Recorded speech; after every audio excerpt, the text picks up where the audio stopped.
ताना दो।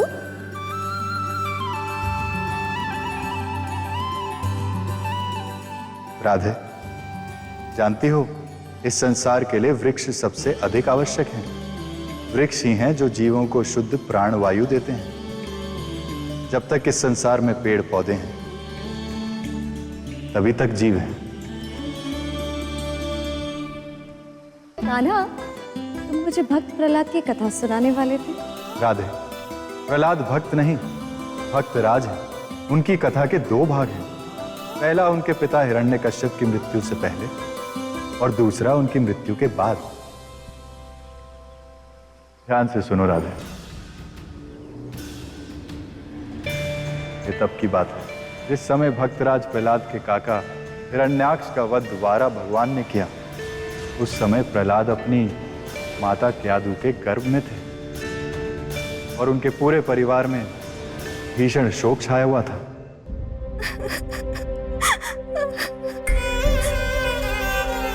माते।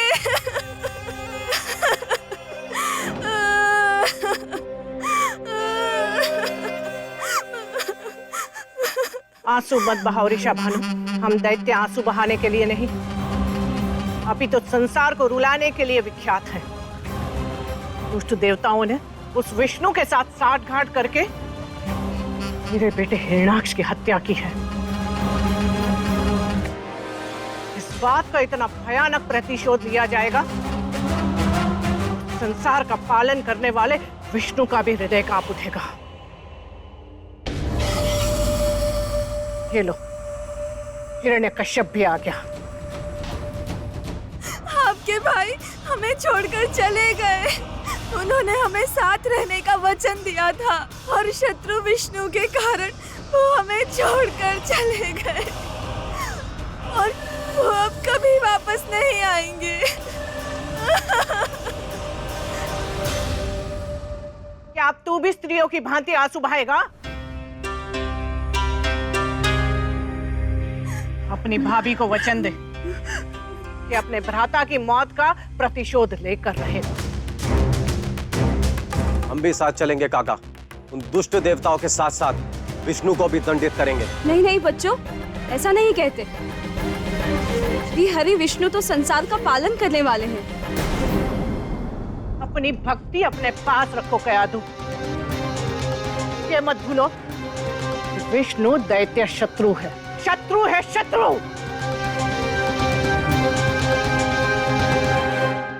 वीरों की मृत्यु रणभूमि में हो, ये सम्मान की बात है। उसका शोक मनाकर मेरे भाई हिरण्याक्ष की मृत्यु का अपमान कर रहे हो। मेरी बात ध्यान से सुनो कयादु। विष्णु हमारा रक्षक नहीं, घोर शत्रु है। सब कोई सुने। मैं अपनी माता के सर पर हाथ रखकर वचन देता हूँ, मेरे भाई हिरण्याक्ष की मृत्यु का बदला उन दुष्ट देवताओं से और शत्रु विष्णु से लेकर रहूंगा। ऐसा युद्ध लड़ूंगा कि सारा संसार थर्रा उठेगा। कब होगा युद्ध काका? पहले मैं कठोर तपस्या से ब्रह्मा से वरदान प्राप्त करूंगा, फिर मैं विष्णु के संसार में उथल पुथल मचा दूंगा। तब तक तुम युद्ध विद्या सीखकर प्रचंड योद्धा बन जाओ। वचन के अनुसार हिरण्यकश्यप ने मंदराचल पर्वत पर ब्रह्मदेव की कठोर तपस्या आरंभ कर दी।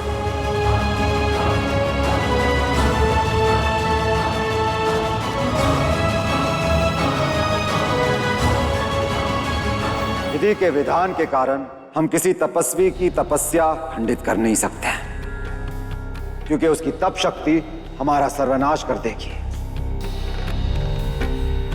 परंतु इस अवसर का लाभ तो उठा ही सकते हैं। लाभ? किंतु लाभ कैसे उठाएंगे आप देवराज? हम हिरण्याक्ष और हिरण्यकश्यप के सारे सपोलों अर्थात बच्चों का वध कर डालेंगे, ताकि वर्षों तक स्वर्ग के विरुद्ध कोई आंख उठाकर नहीं देखेगा। उत्तम विचार, अति उत्तम। हम सभी को ज्ञात है हिरण्यकश्यप और उसके भाई हिरण्याक्ष द्वारा दिए गए दारुण कष्ट। देवराज, हमें इस शुभ कार्य को शीघ्र करना चाहिए। शीघ्र नहीं, आज और अभी हम हिरण्यकश्यप की राजधानी पर आज रात्रि एक प्रचंड हमला करेंगे। वरुण देव, आप सूर्यास्त से ही उसकी नगरी पर भीषण वर्षा का आरंभ करें। जो आज्ञा देवराज।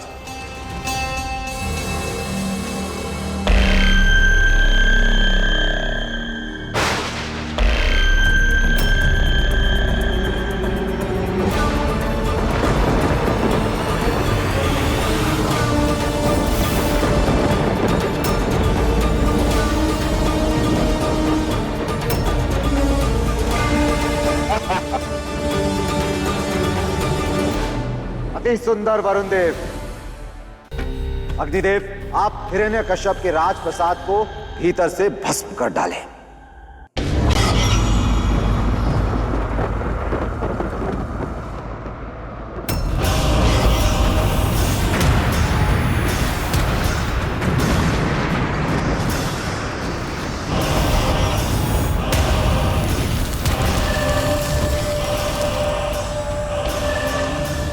आपका महान कार्य स्वर्ग याद रखेगा अग्निदेव।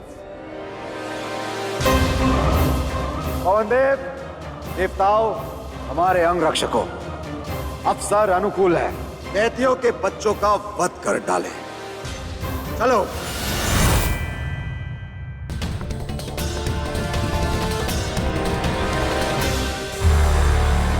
अद्भुत।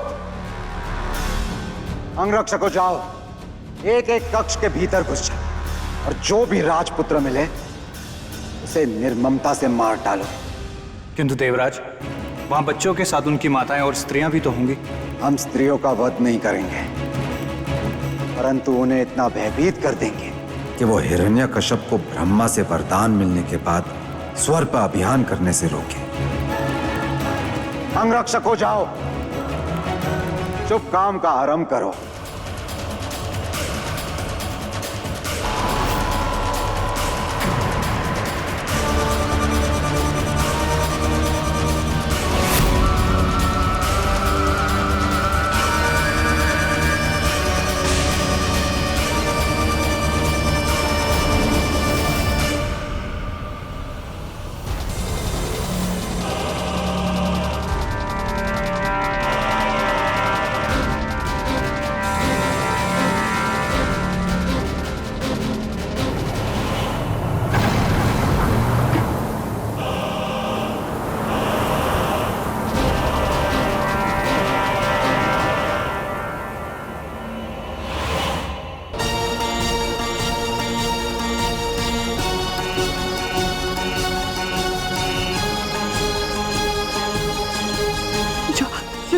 जाकर जाओ।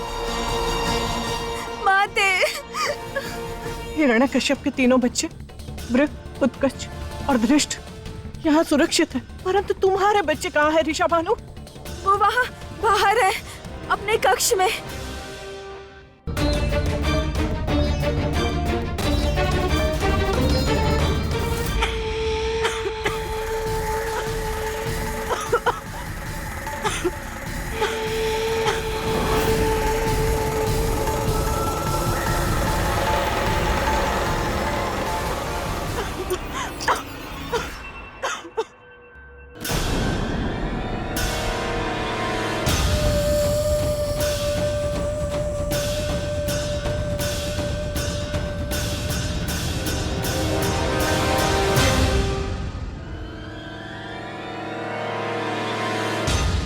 हिरण्यकश्यप की पत्नी केयाधु।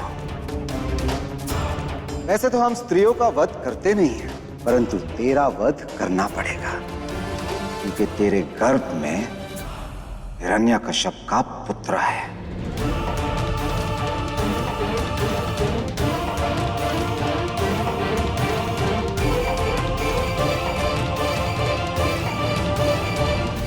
नहीं, इसे परमात्मा ने जन्म दिया है, इसे मारने का अधिकार आपको नहीं है। सौगंध है आपको श्री हरि विष्णु की। रक्षा कीजिए प्रभु। नारायण नारायण। देवऋषि, आप मन की गति से जाइए और हिरण्यकश्यप की पत्नी कयादु की रक्षा करिए। इस सृष्टि के समस्त प्राणियों की रक्षा करना हमारा परम धर्म है। कयादु की कोख में एक सच्चा वैष्णव भक्त प्रहलाद है। संसार की रक्षा के लिए उसका जीवित रहना अनिवार्य है।